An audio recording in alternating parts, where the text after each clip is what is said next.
Today we're talking about airport lounges. If you want to make your travel experience smoother, quieter, and a whole lot better, you need to take advantage of airport lounges. But here's what most travelers don't realize. There are 4 very different ways to get into airport lounges, and most people aren't capitalizing on any of them. So in this video, I'm going to break down exactly how airport lounge access works, which of the 4 methods is right for you, and the best ways to unlock the most luxurious lounges in the world. By the way, I'm Jordan, and I've spent the past 11 years optimizing every part of the travel experience, from credit card points to elite status, and I've helped hundreds of thousands of travelers do the same. So let's dive in. Now, before I walk you through the 4 different ways you can get into airport lounges, I need to set the expectations here. Because the truth is, not all lounges are created equal, and the difference in quality and amenities can be shocking. On the low end are cafe-style lounges that don't offer much more than some basic snacks in a private space. But on the high end, you've got lounges like the Amex Centurion lounges or flagship first-class lounges from top international airlines, places that feel more like luxury hotels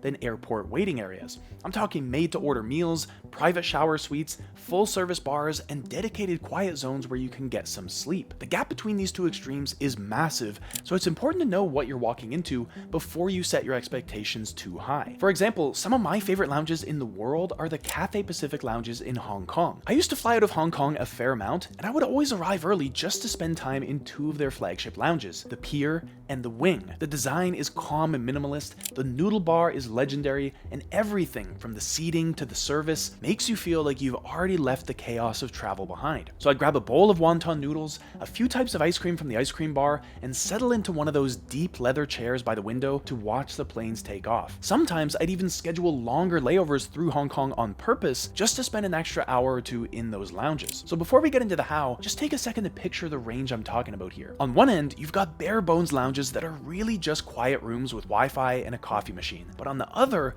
you've got spaces so comfortable and well designed that you actually look forward to getting to the airport early. And that difference matters because once you understand what's possible, you start to realize that lounge access isn't just about luxury. It's about turning a stressful, noisy, unpredictable experience into something calm, reliable, and enjoyable. But now let's get into the 4 different ways you can get into airport lounges, starting with the method everyone thinks they understand, which is flying business or first class. On the surface, this seems straightforward. Pay more, get lounge access. But there's a crucial distinction that catches most travelers off guard, especially in North America. Because here's what the airlines don't advertise. Not all premium tickets are created equal. If you book a first class seat from Los Angeles to San Francisco, you might be surprised to learn that you often won't be able to access the lounge. The airlines figure that a 1-hour domestic hop doesn't merit ground privileges even if you paid premium prices. But this is where the system gets interesting. International flights operate under completely different rules. If you weren't flying from LA to San Francisco, but instead from New York to London, then you would automatically receive lounge access, often with multiple alliance partners. And this difference between domestic and international flights is often the deal breaker. But here's the part most people miss. You don't need to pay cash for these premium seats. You can use points and miles to book a business class seat and then walk into lounges with the same privileges as someone who spent $5,000 or $10,000. Because the system doesn't care how you paid, it only cares what your boarding pass says. I made an entire video on how to use miles and points to fly business class, which I'll link to up here, because it's actually not as hard as you might expect. But even if you get upgraded, whether that's through points, status, or just being in the right place at the right time, remember that you've probably also just earned lounge access for that trip as well. But of course, even if you are using points to buy your business or first class ticket, it's still expensive. So for most travelers, there's a smarter way to get into a lounge. And that brings me to method number 2, elite status. Most people think elite status is reserved for road warriors flying 100,000 miles a year, but the reality is it's a lot more accessible than you think. Here's how the airline game really works. The major alliances, which are Star Alliance, oneworld, and SkyTeam, operate on a reciprocal system. That means that if you earn elite status with any airline in one of those alliances, then you unlock lounge access across the entire alliance, even when you're flying economy. So if you hit Air Canada Aeroplan 50K status, you're not just getting access to Maple Leaf lounges. You can walk into any Star Alliance partner lounge worldwide when flying with a Star Alliance airline. That means Lufthansa lounges in Germany, United clubs in the US, Singapore Airlines lounges all across Asia, and they're all accessible even if you're sitting in the back of the plane. But here's where it gets counterintuitive, especially in the United States. American Airlines Platinum members can't access Admirals clubs on domestic flights even though they have elite status. And that's because the US carriers treat lounge access as a separate revenue stream that they want to sell you. But that same elite status gives you oneworld Sapphire privileges, which means you can access British Airways lounges since American Airlines and British Airways are both part of the oneworld alliance. experience. Now, earning meaningful status does require some strategic flying and spending, but there's a shortcut that more and more people are discovering, which is that certain credit cards offer status qualification boosts. And these boosts help you earn status much faster than you normally would, sometimes without even needing to step on a plane at all. But still, for most casual travelers, chasing status just for lounge access is like taking the scenic route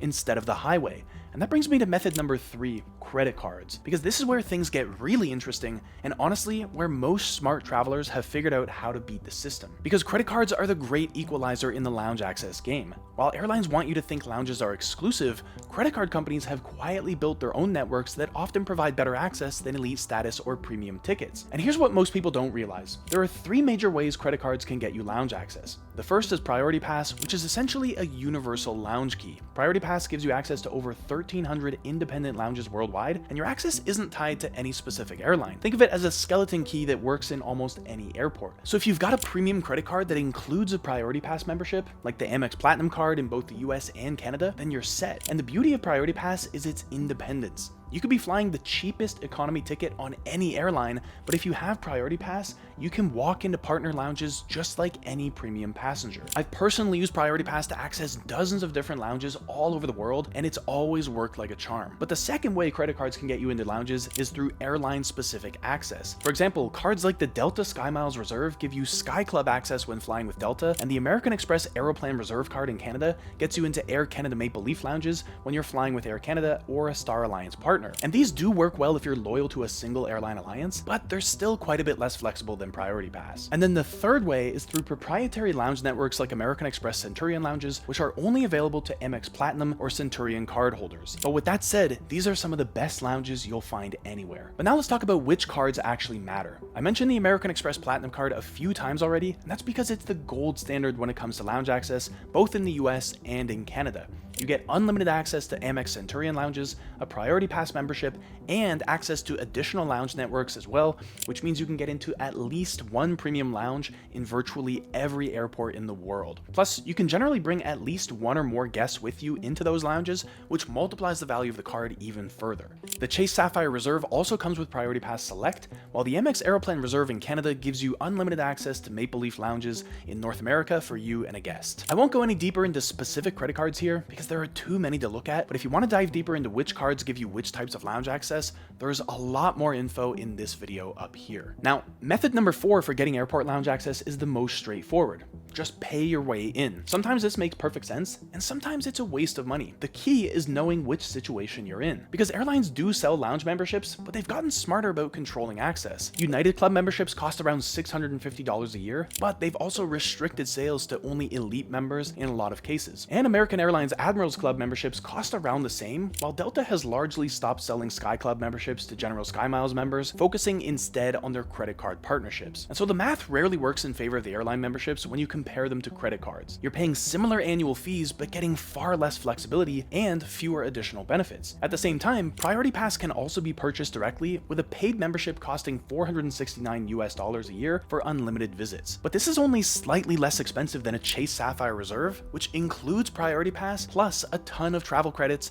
and other perks. But buying a lounge day pass can sometimes make sense. Most airline lounges will sell you access for around $50 to $80, and independent lounges typically charge $30 to $60 for a few hours. So if you only travel once or twice a year and you're facing a long layover, then paying $50 for lounge access often beats spending that much on airport food while you're sitting by the gate. But now let me share some advanced techniques that separate experienced lounge users from everyone else. The first is lounge hopping, which sounds indulgent, but is actually more strategic than anything else. Because if you have access to multiple lounges in a single airport, which you often will if you have Priority Pass or Airline Elite status, then you can sample the different lounges during long layovers. For example, you might start with an Air Canada Maple Leaf lounge or an American Airlines Admirals Club, then move on to a Plaza Premium lounge, and then check out the Amex Centurion lounge. Each lounge will have different food, drinks, and amenities, so you can get a feel for which one you like most, and then return to that one repeatedly on future trips. And again, this isn't about indulgence. I've lounge hopped to find the best shower facilities, the quietest workspaces, or just the most comfortable seating during long layovers. The point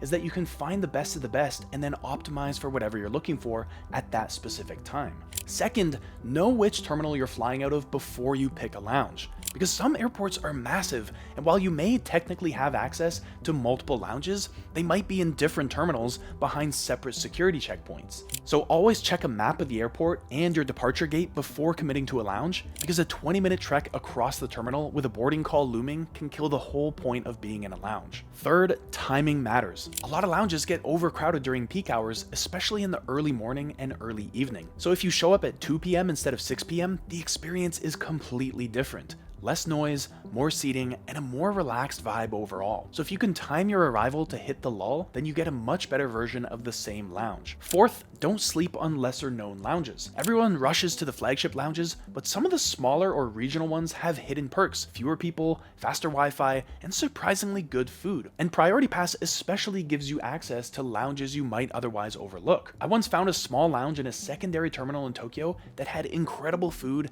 and full body massage chairs, and no one else was there. And then fifth, take advantage of non-traditional Priority Pass perks. In some airports, Priority Pass gives you access to restaurants instead of lounges. So you can walk into a partner restaurant, show your Priority Pass membership, and get a credit of around $30 toward your meal. And in airports where the lounges are crowded or underwhelming, this can be a better move. I've used this perk to grab full meals at proper sit-down restaurants, again, all covered by Priority Pass. At the end of the day, the lounge game isn't just about comfort, it's about control. It's about choosing how you spend your time in one of the most chaotic environments we all deal with, the airport. And with a little planning, some smart credit card choices, and a few insider moves, you can take back control of that experience no matter what class you're flying. So now you know the 4 ways to access airport lounges and how to actually use them to travel with comfort and confidence. But there's one more move that smart travelers use to take their travel perks even further. It's not about flying more or spending extra. It's about building the right systems so every trip feels premium, even on an economy budget. So to learn how that works and how to take every trip to the next level, watch this video next.